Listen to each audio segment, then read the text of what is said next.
With the on special teams, I know Coach Drinkwood said either last week or a couple weeks ago that like he expects Blake Craig to kind of be competitive with Harrison this year. What have you seen from him so far?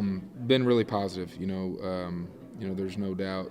We were really excited to get Blake in here, and he's an extremely talented kicker, and he's done a really nice job 4 practices in, and he's new, he's brand new, he should still be a senior in high school, but he's certainly taken strides in the right direction, and has done a really, really nice job, and we're thankful and grateful that he's here for sure. What are you looking for kind of in year 2 with Luther as a punt returner? Yeah, I mean, I think the number one thing with Luther is obviously we know he's talented. I think he's one of the more gifted ball carriers on our team at any position. But I would say one of his major weaknesses was just decision making. So continue. That's a huge quality that you got to have at that position, and that usually comes with experience and putting yourself in those situations to make those decisions, and understanding that you don't necessarily have to force it. Right? You can let the game come to you, and when you get an opportunity, capitalize. But the number one objective of the punt return team and of the kickoff return team is to make sure we give the ball to the offense. Obviously we want to be explosive, we want to be dynamic, we want to have the ability to create returns, but at the end of the day, we got to make sure the offense gets the ball back. When he did have those freshman mistakes last year, how do you approach that as a coach?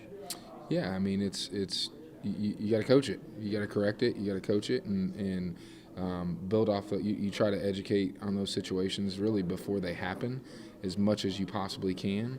But there is no greater teacher in probably any sport, but certainly in football than experience, right? And you go back and you watch Luther in high school, and he had 10, 12 punt returns for touchdowns specifically.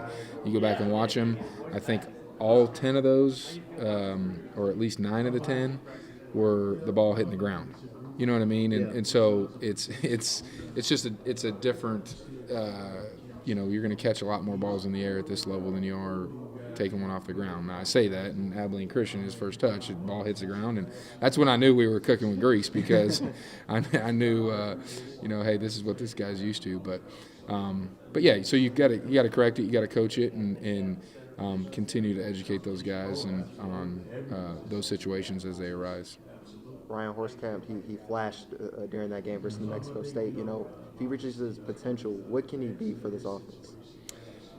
Yeah, I mean, I think Ryan was a guy that came out of high school as more probably of a receiver, and played more on the perimeter than he did probably in the core. So that's been the biggest adjustment for Ryan, I think, is just learning to play the complete position of tight end, and so he's got really good ball skills. He's got the ability to make plays, but just becoming an every down player to be able to execute as a blocker, but also be able to make the plays as a receiver that we want him to make. So yeah, I mean, I think Ryan's focused on getting better every day, and I know that might sound cliche-ish, but that's got to be all of our focus, and I do think he has the ability to make plays. I think he brings a lot to the table, but Ryan's working on becoming that complete tight end, and sometimes that takes some time, and takes some maturation, both physically and mentally. Yeah, does that include, I guess, bulking up a little bit more for the nature of the position, or how do you feel about him? Yeah, I mean, I don't think Ryan's ever going to be a 260-pound guy. I mean, I think right now he's as heavy as he's ever been. I think he's weighed in the other day at like 245 or 246, and so there's a fine line between getting too big and losing maybe some athleticism or some speed, But yeah, you're exactly right. You're going to play in the core within the formation, and in the Southeastern Conference, there's some grown men. So you better be able to have the ability to play physical and withstand the physicality of the game.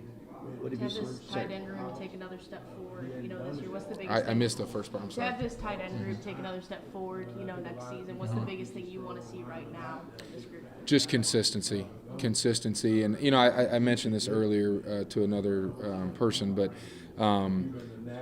there is no greater teacher than experience. This group coming into last year was really, really, really inexperienced. There was very little snaps played at this position, and so I think we gained a lot of experience, both good, good and bad, and so that's been a great teacher for us.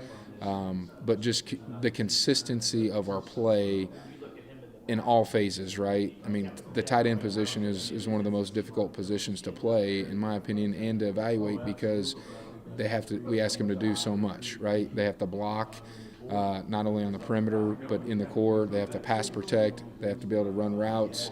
They have to have good enough ball skills to make plays on the ball. So they have to really master a lot of skill sets, and that takes time, and those guys are working really hard and continuing to develop that. But I think just consistency of play day in, day out is really what we're looking for. How much of you already seen last season kind of help them with that? You mentioned the maturing part and getting that experience. How much have you already seen one season under their belt kind of mature them a little bit? Yeah, I mean, if anything else, it's just the ability from a communication standpoint of them knowing, it was my first year coaching with them, right, or them having me as a coach at that position, and so just communicating and being able to easily go back and refer to a specific play or a specific example or a specific technique, and having that recall, I think that's critically important as you're developing and growing and continuing to improve over time. So that's one component, and then just playing within the offense and within specific skills and techniques. First year with Kirby Moore here, obviously, kind of tell me how that's been working with him. Is there much differences you've already seen so far? Yeah, I mean, Kirby's been outstanding. I mean, he's a great person first and foremost. He's really brought some new fresh ideas, and but along those same lines, we still are very much going to have an identity, and we're just working every day to try to continue to score points and be more explosive and take care of the football. Is there anyone other than Ryan that has maybe stood out to you in that group so far in spring ball? In the tight end group? Mm-hmm. Oh, absolutely. They've all kind of flashed at different times. I think Tyler Stevens has done some really, really good things, both in the pass game and in the run game.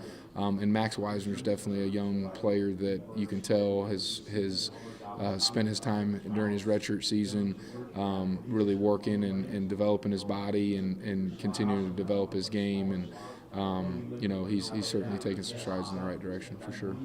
Coach, it's clear that explosive is the word that y'all are focusing on offensively this year. What's the tight end's role in creating more explosive plays? Well, I mentioned this earlier, but the tight end position is one of those positions where we ask them to master really 4 different skill sets, right? They have to be able to pass protect, they have to be able to run block, they have to be able to block on the perimeter at different times, and then they have obviously the receiving component where they have to be able to make plays on the ball. So really in all of those, if you're talking run game, explosive plays, it's cutting off on the backside, it's potentially blocking at the second level. If you're talking perimeter screens or getting the ball on the perimeter, being able to block in space, and then obviously the ability to stretch the field vertically and just being detailed within our pass game, within the routes and the different concepts that we're asking them to run.